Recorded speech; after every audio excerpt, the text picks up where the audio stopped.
I remember Steve saying, "This is our last trip. This is our last trip to the U.S." I go, "Oh, Steve, don't say that." He goes, "Oh yeah, we are going to die in the Philippines." And God was there. She goes, "Yes, the trip is too hard. We are making the last trip to say goodbye to everybody." It's like, oh, that's heartbreaking. And Steve goes, "Oh, don't feel sorry for us. We've already talked about this. We've talked about if I die first, Dottie will be well taken care of by the girls at the Jade House." I go, "Oh, what happens if Dottie dies first?" And Steve smiled. He goes, "Oh, if Dottie dies first, then I will marry a young Filipina, and she will take care of me." I go, "Steve, Dottie is right here next to us." He goes, "She knows already. She's okay with that." No, they face death not as a bad thing. It is a passage to see the Lord Jesus Christ. But while they were here on earth, they were very strong. So I just want to share a passage that I think was shared at Patidat's funeral in Psalm 90. And Psalm 90 is a very unique psalm. It is the only psalm out of 150 psalms. It is the only one that says it is a prayer of Moses to God. A prayer of Moses, not David or I'm trying to think of the other writer in Psalms. Who is it? The Psalms? I cannot remember. I don't know, there's Abel. Anyway, there's a prayer of Moses. So this is Moses being in the wilderness for many years. You know, he was in the wilderness for 40 years. So this was probably written either sometime during that time period. But he starts off saying, "Lord, you have been our dwelling place throughout all generations. Before the mountains were born, for you brought forth the whole world. From everlasting to everlasting, you are God." So I can imagine them in the wilderness, the nation of Israel in the wilderness. There's mountains that like surround the wilderness, so they can see mountains off in the distance while they're moving from place to place. For 40 years they're in the wilderness. There's always mountains in view. And Moses is thinking, you know what? Since God created the heavens and the earth, he was here before the mountains. And they're so majestic, they're so huge. But he gave birth to the mountains. He created the mountains because he's from everlasting to everlasting. He says, 1,000 years in your sight are like a day that has just gone by, or like a watch in the night. For God, time is no barrier. Time goes by so fast. So, as humans, when we say time goes by fast for us, for God, a day with the Lord is like 1,000 years. It does not matter. Time does not constrain him. Now, with Israel, they were going through the wilderness for 40 years because they were not having the faith they needed to go into the promised land. So they basically, because of their sin, they were forced to go 40 years in the wilderness. And it says, all our days pass under your wrath. We finish our years with a moan. Our days may come to 70 years or 80 if our strength endures. Yet the best of them are but trouble and sorrow, for they quickly pass and we fly away. And that's really sad for the children of Israel.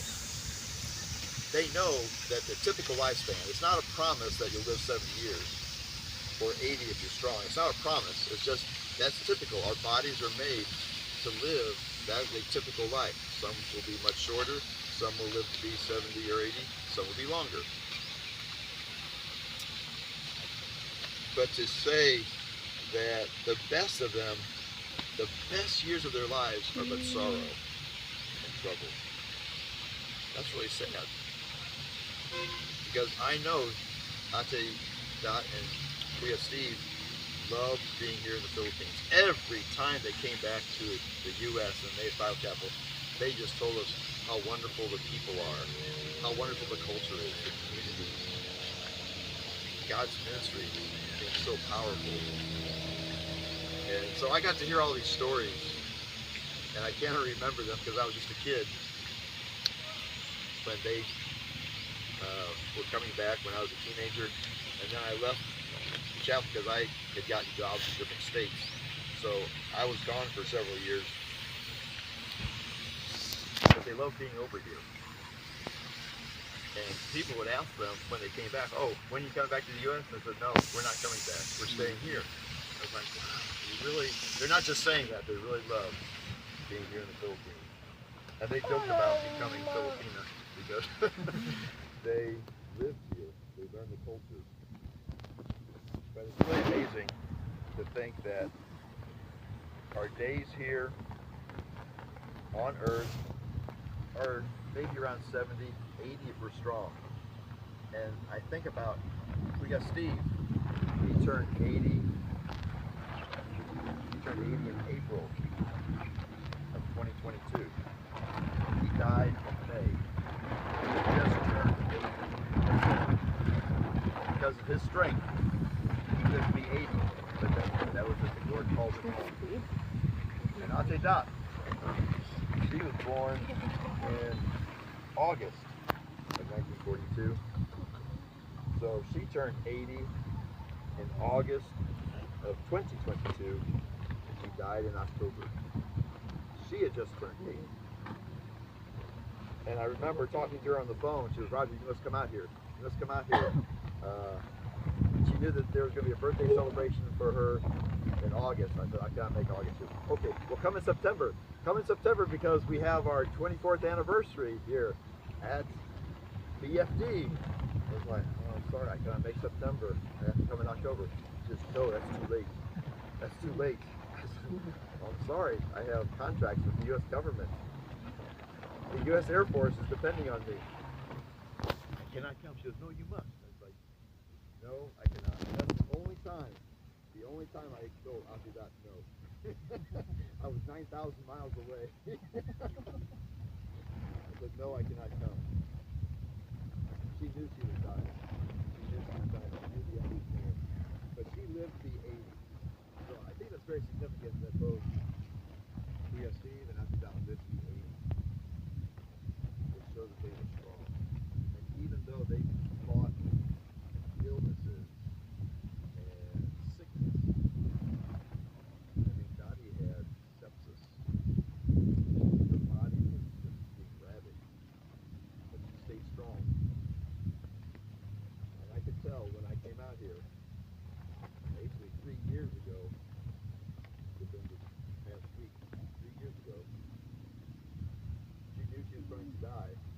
So every spare moment she had, she started telling me things I need to know. If I'm coming out here, I need to know the people, the situation at State House, the situation at BFD, the situation at Faith Academy. She was telling me everything she could, even to the wee hours of the morning, until she fell asleep. And then we'd get up the next day, she would tell me more. She goes, Roger, you need to write this down. I said, oh, I'll remember. She says, no, write it down. It's like, yes, ma'am. I will write it down. I'm not going to argue with her. I had just gotten to the Philippines after 32 hours travel. And I was like, oh, I don't want to argue with Dottie. It's a losing proposition. She knew she was going to die, but she had the strength to make it to 80 years old. So I think it was very significant. And here's the last thing that I want to pull from this passage. And this is Moses praying to God, teach us to number our days that we may gain a heart of wisdom. Teach us to number our days that we may gain a heart of wisdom. So he's saying, Lord, teach us how to manage our time, knowing about how long we should have to live. There's no guarantee, but we still need to manage our time and have our goals set to do his work, and in doing so, that we may gain a heart of wisdom, that we can be wise with our time, because our time on earth, relative to eternity, is very, very short. Moses lived to be 120. Okay, he was very strong, but he never made it to the promised land because he was disobedient. So even though Moses was a great man of God, he was disobedient. He suffered the consequences for that. He's praying for the people of Israel. Remember our days. And that's why I was thinking about when Steve and Dottie were talking about, we're going to the U.S. for the last time, we're going to die in the Philippines. We've talked about what we're going to do if one dies, whoever dies first. What are we going to do? We have planned. They were planning ahead, even in the very last few years of their life. And by doing so, they're being very wise. And even though Steve would joke about that, it was true. They were being wise, talking about what they could, what they couldn't do. In the remaining years, they really could not move back to the U.S. I don't think Dottie would survive put back again. If, like in 2022, if it's too hard on her to go 30 hours of travel back to the U.S. And then she wanted to live with her daughter Beth up in Wisconsin. Wisconsin is so cold. It is below freezing like 4 or 5 months out of the year. It is so cold. She was so skinny. She would not survive. But that's where her heart was. She was torn between her children, her family, but her heart remained with the Philippines. So she had a heart of wisdom. She knew what had to be done. And she was so thrilled that I was coming over here. They had not talked to me about coming